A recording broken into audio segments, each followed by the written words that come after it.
চলে এসেছে বিবেকানন্দ রকে। স্বামীজি এখানে সাঁতার কেটে এসেছিলেন, এসে এখানে সাধনা করেছিলেন এবং পেয়ে গেছিলেন তার মনের গভীরে জমে থাকা বহু প্রশ্নের উত্তর।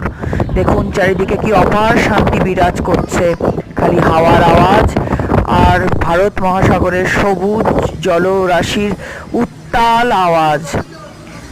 চারিদিকটা অদ্ভুত শান্ত, সমাহিত এক পরিবেশ। এই দূরে দেখা যাচ্ছে এই যে একটা ব্রিজ তৈরি হয়েছে, এটা একটা কাঁচের ব্রিজ। এখানে একটা কালো রঙের মূর্তি দেখা যাচ্ছে, এই মূর্তিটা হচ্ছে বিখ্যাত তামিল কবি তিরুভাল্লুভারের মূর্তি।